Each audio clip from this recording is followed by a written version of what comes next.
បើមើលវីដេអូខ្ញុំនឹងនាំអ្នកទាំងគ្នាទៅមើលប្រទេសម៉ាឡេស៊ីដំណើររបស់យើងដំបូងគឺយើងត្រូវចេញពីពលានយន្តហោះដែលចូលហើយមុននឹងចេញហ្នឹងយើងយកលុយផឹកប្រោនយើងលុយហ្នឹងយើងយកទៅអីផឹកប្រោននេះយើងមានលុយចាយហើយ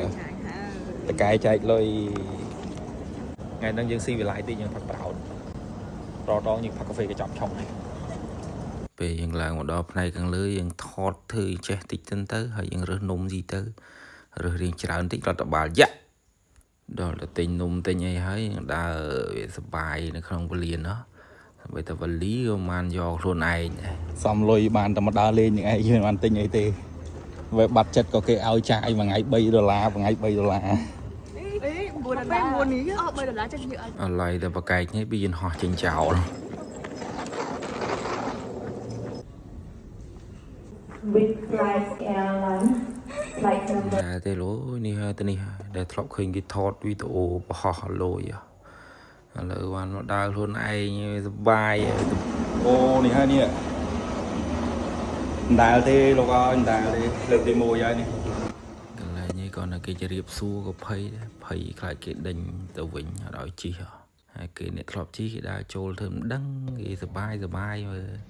ហើយយើងនេះភ័យញ៉ៃញ៉ៃបដ ாய் មិនដល់ចេញអញគួយកាន់ហើយក ន្លែងនេះcòn làឡើងហ្នឹងគេស្ដីឲ្យព្រាមអត់ញ៉ៃញ៉ៃណាយ៉ាទុកនៅប្រទេសគេភ័យដែរដល់តែអញ្ចឹងវាយកនំមកអុយស៊ីប្រឡប់ទៅឲ្យស្ដាប់គេនេះគេប្រាប់ថាអត់ឲ្យហិតកាវនៅលើយន្តហោះហើយអត់ឲ្យពាក់អាវយន្តអីទេព្រោះថាយន្តហោះគេសុវត្ថិភាពហើយអញ្ចឹងណារដ្ឋបាលថាច់ពេលយន្តហោះឡើងរឿងហឹងទៅជាអញ្ចឹងឲ្យលេបទាំងមាត់ឲ្យច្រើន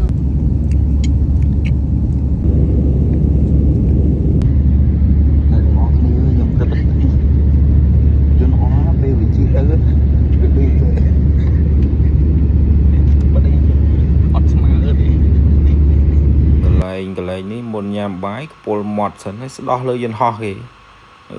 ជឿហ្មងធ្វើលេងកន្លែងនេះកុំសួរថាចុះឲ្យហោះមួយថ្ងៃឯងកាលដល់ប្រទេសគេចាំមើលឯងកន្លែងតែ pilot គេហោះប៉ណ្ណឹងយន្តហោះមួយទៀតឥឡូវហ្នឹងមកដល់ហើយមកដល់ពលានយន្តហោះគេហើយយើងរទិញកាតទូរស័ព្ទសិនទៅដើម្បីស្រួលជិះតាក់ស៊ីទិញ eSIM បានតែអ៊ីនធឺណិតឥឡូវហ្នឹងឈប់កុំដើរនេះទាំងអស់គ្នាជួយមើលខ្ញុំគាត់តែលេងប៉ុណ្្នឹងសោះគាត់លេងមកវិញហ្មងឃើញឥឡូវយើងដើរជើងទៅក្នុងនាមជាអ្នកកីឡាហើយយើងមកដល់យើងត្រូវរកឡានក្រុងជីហើយសមុទ្រឡានយើងទិញហើយមិនតែអត់ដឹងទៅឡើងឡានណាទេដល់តែអត់ដឹងឡើងឡានណាយើងចេះសួរគេសួរឯងមើលនេះមើលនោះចឹងទៅហើយឆ្លៀតប្រាប់គេទេណាទាំងដែលខ្លួនឯងពងអំវិញពួកឯងទៅតាមនេះពួកឯងទៅតាមនេះទៅហើយយើងយកអីមកញ៉ាំអញ្ចឹងទៅយើងឃ្លានហើយទិញអីមកញ៉ាំថែមអញ្ចឹងទៅតមកយើងក៏បានឡើងឡានអញ្ចឹងទៅតែមិនដឹងឡើងត្រូវឡើងខុសហើយការងារខ្ញុំគឺនេះហើយនេះលើកវ៉ាលីដាក់លើកអីចុះឡើងអញ្ចឹងទៅហើយឡើងឡានបន្តដំណើរទៅស្ថានភាពអញ្ចឹងទៅឡានឈូឆរផ្លេតអញ្ចឹងទៅយើងមកដល់ទីតាំងហើយវែងទៀតដល់យើងវែងទៀតយើងមិនដឹងធ្វើម៉េចយើងចេះតែមើលលិចមើលកើតសួរគេហៅតាក់ស៊ីបានជិះដល់យើងហៅតាក់ស៊ីបានជិះការងារខ្ញុំរៀបវ៉ាលីទៀតវឹបដល់ស្ថាគាររកកន្លែងដេកហើយក៏ទៅរកអីញ៉ាំហើយយើងមកឆៃណាថោននេះទៅដើម្បីរកអីញ៉ាំពួកយើងវាឃ្លានដែរហ្នឹង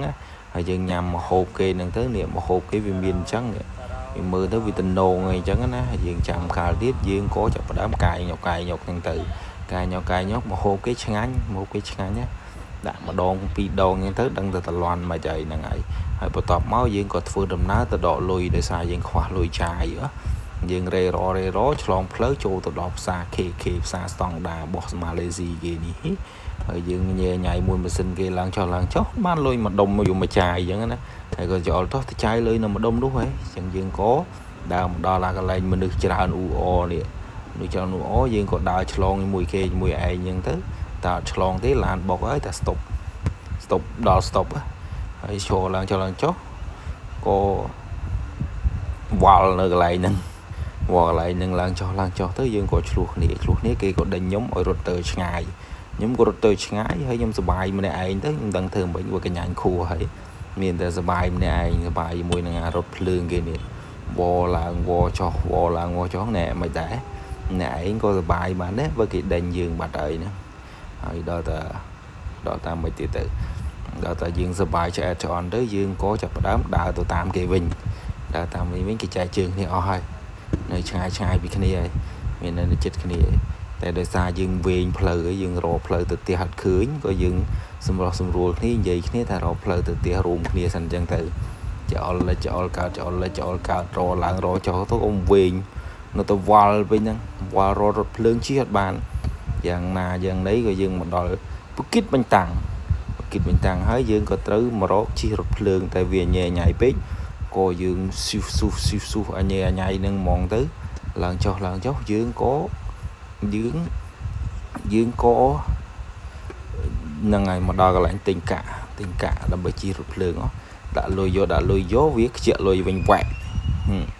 ដល់ខ្ជាក់លុយទៅយើងបានកាក់ហើយយើងដាក់ដើម្បីចូលទៅក្នុងជិះរថភ្លើងនៅក្រោមដីវាកាក់យើងហ្នឹងយើងធ្វើដំណើរមកក្រោមដីមកតន់ទៀតទៅមនុស្សគេច្រើនណាស់គេជិះតែរថភ្លើងឯងហើយដល់យើងមកដល់ហ្នឹងហើយ